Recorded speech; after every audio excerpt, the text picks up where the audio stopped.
Magandang umaga po. Narito na po ang magiging lagay ng panahon ngayong araw ng Sabado, December 14, 2024.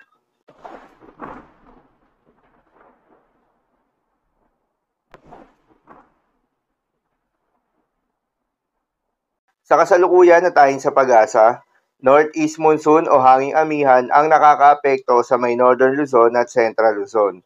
Dahil dito asahan yung maulap na kalangitan na may kasamang mga mahihinang pag-ulan. Intertropical Convergence Zone naman o ITCZ ang nakakaapekto sa may Southern Luzon.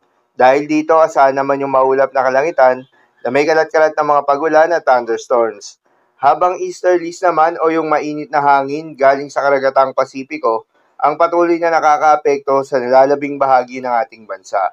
Dahil dito asahan naman yung maliwalas na panahon, mainit at malinsangan, maliban lamang sa mga panandaliang buhos ng ulan, pagsapit ng hapon o gabi.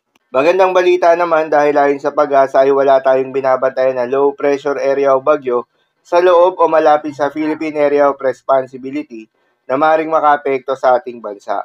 Ngunit pinag-aanda pa rin tayo dahil ayon sa pag-asa, isa o dalawang bagyo ang posibleng pumasok o mabuo sa loob ng Philippine Area of Responsibility ngayong buwan ng Disyembre.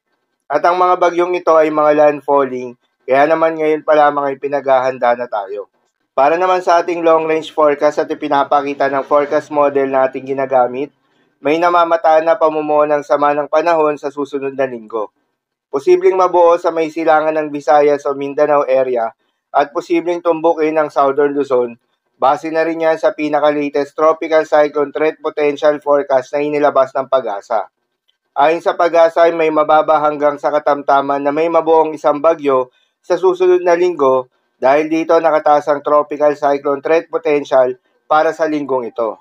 Para naman sa magiging lagay ng panahon ngayong araw ng Sabado, dahil nga sa epekto nitong Intertropical Convergence Zone, asahan ngayong araw sa Basilan, Sulu at Tawi-Tawi ang maulap na kalangitan na may kalat-kalat na mga pagulan at thunderstorms.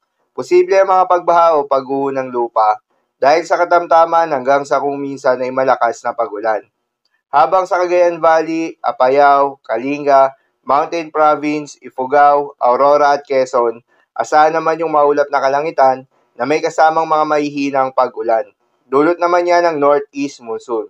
Habang sa Ilocos Region at nalalabing bahagi ng Cordillera Administrative Region at Central Luzon, asahan naman yung bahagyang maulap hanggang sa maulap na kalangitan na may kalat-kalat na mga mahihinang pag-ulan. Dulot din yan ng Northeast monsoon. Habang sa Metro Manila at nalalabing bahagi pa ng ating bansa, ay asahan naman yung bahagyang maulap hanggang sa maulap na kalangitan na may kalat-kalat na mga pagulan o thunderstorms. Dulot naman yan ng easterlies. Posible rin na mga pagbaha o pagguho ng lupa during severe thunderstorms. Para naman sa magiging lagay ng mga dagat baybayin, ayon sa pag-asa ay wala na tayong nakataas na gale warning sa anumang seaboards ng ating bansa.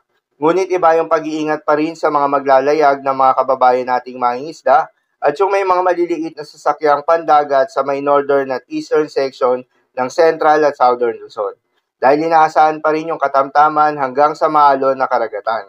Habang sa nalalabing seaboards ng ating bansa ay asahan naman yung banayad hanggang sa katamtaman ng mga pag-alon. So yun lamang po para sa lagay ng panahon ngayong araw ng Sabado. Keep safe everyone.